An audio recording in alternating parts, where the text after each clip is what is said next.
Getting a clean water supply back up and running after a disaster like this is always a priority for aid organisations. Many of the water testing kits being used by charities in Nepal are made by DelAgua, based near Marlborough. For the last 30 years, they've been supplying kits to over 150 countries. Oli Harris is their head of marketing. Oli, explain what these kits are and how they're used. Yeah, hi there, good morning.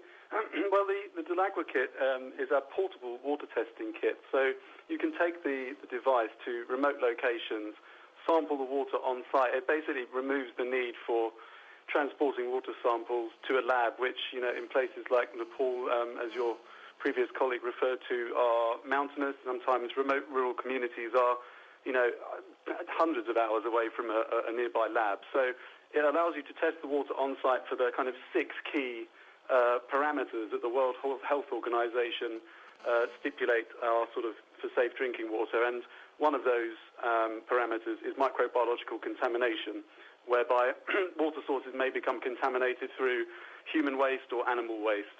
And that's kind of that bacterial contamination is the thing where kids get lots of diarrhea, and that's when sort of really major health problems can break out in communities. So it allows you to test on site. Within about 18 hours, you get a result.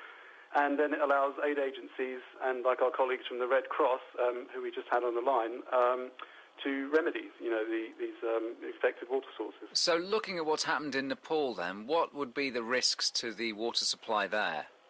Well, it's difficult to say because it largely depends on how the community get their water as it stands. I mean, many rural communities will rely on standpipes, sort of communal pipes that are in the centre of a village.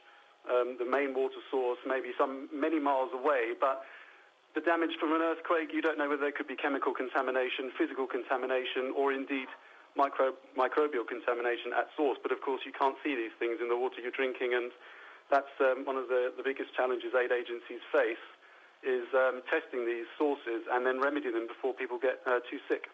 Not wanting to belittle the great work you do, I'm quite surprised it takes 18 hours to get a result. I had it in my head it would be a bit like those science lessons where you dip a piece of paper in and if it goes the right colour, everything's okay. What's happening in the test that takes 18 hours? Okay, so the 5 other things we test for, and things you just referenced, like sticking a piece of paper into a test tube, that, for example, testing for pH, that stuff does happen instantly, as does testing for temperature and turbidity, which is the kind of the number of particulates in the water. But microbial contamination you can't test for instantly because you need to feed the bacteria overnight. It needs time to incubate inside our kit, which is basically a portable incubator, and then only then can you determine how many colony-forming units are in each sample. So unfortunately, it's just nature. They take some time to grow. How have those kits changed over time? That sounds like quite a primitive and very natural method of testing for bacteria. Has that always been the case, or have they moved on with technology at all?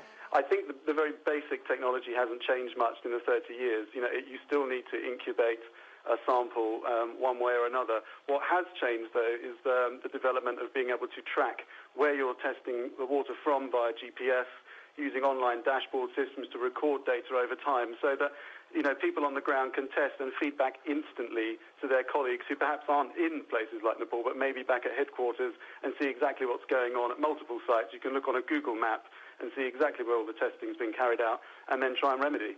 That's amazing. So I'm imagining a scenario where if enough people use the testing kits in an area of disaster and register that, you could look at a map and say, well, here's a patch that's got no clean water, so you could make that your priority. Well, that's exactly our goal, is to try and get the agencies working together a bit more with the data that they collect, and we can overlay all of their data at one time onto one map and exactly paint the picture as you just said. Are you rushed off your feet at the moment? How does it work? Do the charities buy in advance, or is it a bulk buy when there's a disaster?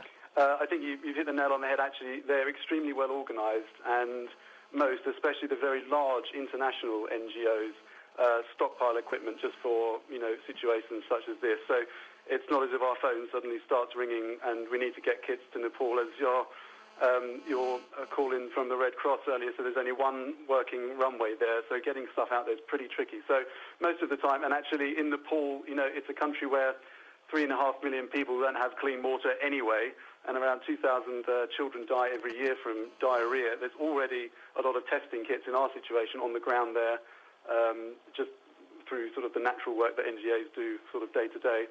And Ollie, in some ways it must feel rewarding, doesn't it, to think that what you're doing each day over there in Marlborough is saving lives on the other side of the world somewhere? Yes, it does, yeah. I mean, as you rightly said, we've supplied kits to about 150 different countries. We've supplied every major aid organisation. The kit was developed in conjunction with Oxfam back in the 80s.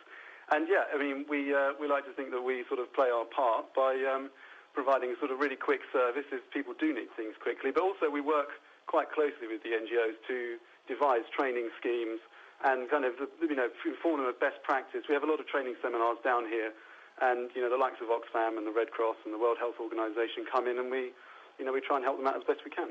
Oli Harris, Head of Marketing at DelAgua, who are based in Marlborough, thank you very much indeed for your time. Their water testing kits being used for aid agencies across the world, including at the moment, of course, in Nepal.